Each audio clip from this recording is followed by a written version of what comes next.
नमस्ते साथियों और मनोविज्ञान के उन्नत शिक्षार्थियों। आज के इस क्विक और हाई यील्ड एक्सप्लेनर में सभी का स्वागत है। आज हम बाल विकास के उन पहलुओं की बात करेंगे जो शारीरिक नहीं हैं। एक तरह से इसे आने वाले एग्जाम्स के लिए एक फॉर्मल रिव्यू शीट माना जा सकता है, क्योंकि हम सब जानते हैं एक बच्चे का विकास सिर्फ उसकी हाइट बढ़ने या शारीरिक बदलावों तक ही सीमित नहीं होता, है ना? तो फटाफट आज का सिलेबस देख लेते हैं।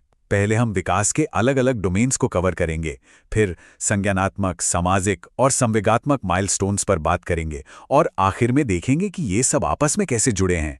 सेक्शन 1 शारीरिक विकास से आगे के डोमेन्स।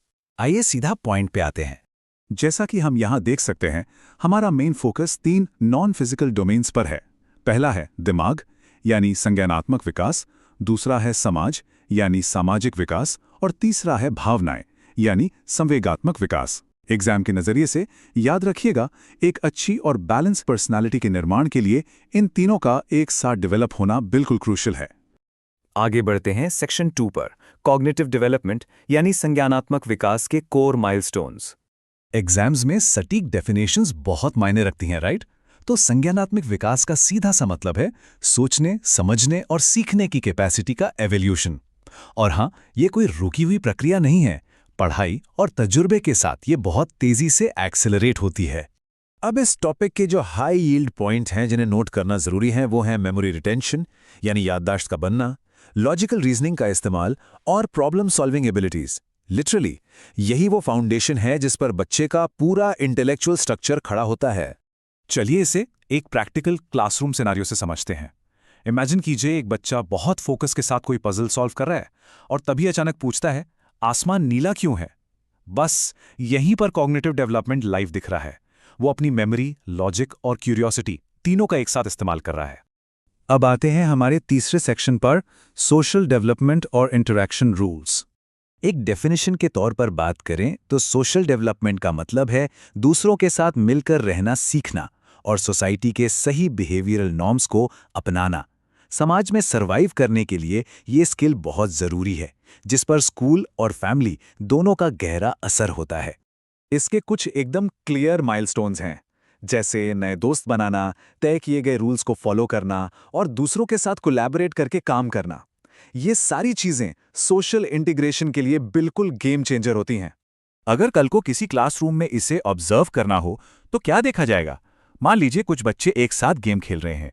अगर कोई बच्चा अपनी टर्न आने का शांति से वेट कर रहा है तो समझ लीजिए कि उसने अपनी बारी का इंतजार करना सीख लिया है। ये एक बहुत ही सॉलिड प्रूफ है कि एक सामाजिक नियम को अपना लिया गया है और डेवलपमेंट सही ट्रैक पर है। Moving on to section 4, emotional development और रेगुलेशन स्किल्स। इमोशनल डेवलपमेंट सिर्फ भावनाएं महसूस करने तक लिमिटेड नहीं है। इसका असली मतलब है अपनी खुद की फीलिंग्स को गहराई से समझना, उन्हें पहचानना और सबसे ज़रूरी बात, उन्हें सही तरीके से एक्सप्रेस या कंट्रोल करना। इसके कोर माइलस्टोन्स में सबसे पहले आता है बेसिक इमोशंस को एक्सपीरियंस करना, जैसे कि खुशी, उदासी, गुस्सा या डर। उसके बाद आता है इन फीलिंग्स को रिकॉग्नाइज करना और फाइनली उन्हें बिल्कुल सही और उचित तरीके से एक्सप्रेस करने की ओर बढ़ना।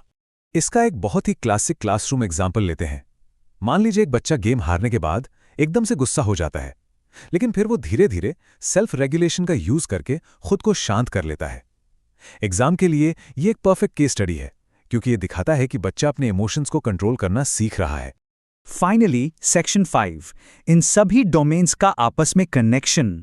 एक एडवांस लर्नर के तौर पे हम जानते हैं कि ये डोमेन्स किसी वैक्यूम में डेवलप नहीं होते। ये एक बायो साइको सोशल ट्रायड है।